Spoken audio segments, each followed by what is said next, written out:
புரட்சி தலைவர் எம்ஜிஆர் அவர்கள் ஜாம்பவானையும் விட்டாமராசையா கோடீஸ்வரனை நம்பி இந்த கட்சி ஆரம்பிக்கிறது. புரட்சி தலைவர் எம்ஜிஆர் யாரை நம்பி கட்சி ஆரம்பித்தார்னா ஒரு சாதாரண அதிமுக கடைக்கோடி தொண்டை எம்ஜிஆர். நாட்டில் எத்தனையோ பேர் கட்சி ஆரம்பிச்சுக்கிறாங்க. ஒன்றிய செயலாளர் மாதாரம் கருப்புசாமி அவர்களுக்கு தெரியும். இந்த ஒன்றிய செயலாளர் செல்வகுமார் அவர்களுக்கு தெரியும். பெருநகர செயலாளர் விஜயபாண்டியன் அவர்கள், மத்திய ஒன்றிய செயலாளர் பழனிசாமி அவர்கள், அண்ணன் கோவில்பட்டி கிழக்கு. நாட்டில் யார் வேணாலும் கொடி கட்டலாம், யார் வேணாலும் தலைமை கழக பேச்சாளர் நல்லா பேசுவார், யார் வேணாலும் கொடி கட்டலாம், கோஷம் போடலாம். ஆனால் ஆட்சியை பிடிப்பதற்கு, ஆட்சியை பிடிக்கக்கூடிய ஒரே கட்சி அதிமுக.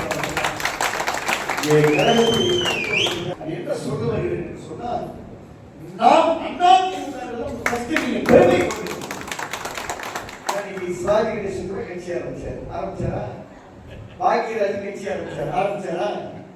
ஓபனா பேசுவோம் டி ராஜேந்தர் கட்சி ஆரம்பிச்சாரா?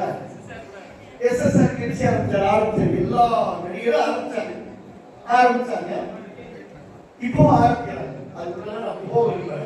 ஆனா புரட்சி தலைவர் எம்ஜிஆர் என்ற ஒரு மாபெரும் சக்தி மட்டும்தான் எம்ஜிஆர் மன்றம் என்ற கட்சி ஆட்சி பிடித்தது. எப்படி பிடிச்சது? இன்னைக்கு பூத் கமிட்டியை போடுங்க அப்படின்னு நம்ம கடம்பூராஜ் என்ன சொல்றாரு. உறுப்பினருக்காக சரியா கொடுக்கணும் அந்த காஞ்சி பன்னீர்செல்வம் சொல்றாரு. ஒன்றியம் என்ன சொல்றாங்க? பூத் கமிட்டியை போடாம, வீடு வீடா போய் பிரச்சாரம் பண்ணாம, தேர்தல் நேரத்துல நாமினேஷனுக்கே போகாம, தேர்தல் நேரத்தில் தான் நியமித்த வேட்பாளர்களுக்கு பிரச்சாரம் செய்யாம, ஏன் இந்த நாட்டிலே இல்லாம, நல்லா எண்ணி பாருங்க, இந்த நாட்டிலே இல்லாம குடிபிடிக்கவில்லை, கோஷம் போடவில்லை, நாமினேஷனுக்கு போட, பிரச்சாரம் பண்ணல, ஸ்கூட்டிக்கு போட, பிரச்சாரத்துக்கு போட, தன்னுடைய வேட்பாளர்களுக்காக பிரச்சாரம் கேட்கிற இந்த நாட்டிலே ஒரே ஒரு தலைவர் படுத்துக் கொண்ட அமெரிக்காவுடைய மருத்துவமனையிலே இருந்து கொண்டு தானும் வெற்றி பெற்று அதிமுக என்ற இயக்கத்தையும் வெற்றி பெற வைத்த தலைவர் என்று சொன்னால் புரட்சி தலைவர் எம்ஜிஆர் மட்டும்தான் படுத்துக் கொண்டே செய்கிற அதிமுக ஒரு மிகப்பெரிய ஆரம்பம். இயக்கத்தை ஒன்றே செய்ய முடியாது. நீங்க தயவு செய்து வாழ்க்கையில தடமும் மாறக்கூடாது, தடமாறக்கூடாது. அரசியல பொறுமை வேணும், சகிப்புத்தன்மை வேணும், அவசரப்படக்கூடாது.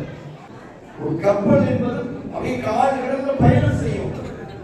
ஆர்ப்பரித்தல் என்ற அணைக்கு நடுவே ஒரு மிகப்பெரிய கப்பல் பயணம் செய்கிறது. அந்த கப்பல் பயணம் செய்கின்ற பொழுது பல்லாயிரக்கணக்கான, லட்சக்கணக்கான, கோடிக்கணக்கான அந்த பயணிகளை ஏற்றிக்கொண்டு அந்த கப்பல் பயணம் செய்கின்ற பொழுது அந்த கப்பல் அதிமுக என்ற ஒரு மிகப்பெரிய மாபெரும் கப்பல். அதிமுக தொண்டர்களை ஏற்றிக்கொண்டு பயணம் செய்கின்ற அந்த கப்பல், அன்றைக்கு அந்த கப்பலுக்கு மாநிலமாக இயக்குனர் புரட்சி தலைவர் எம்ஜிஆர் இருந்தார். அதற்கு பின்னால் அந்த கப்பலுக்கு புரட்சி தலைவர் அம்மா கேப்டனாக இருந்தார். இன்றைக்கு அந்த கப்பலுக்கு மாநிலமாக எடப்பாடியாக இருக்கிறார்.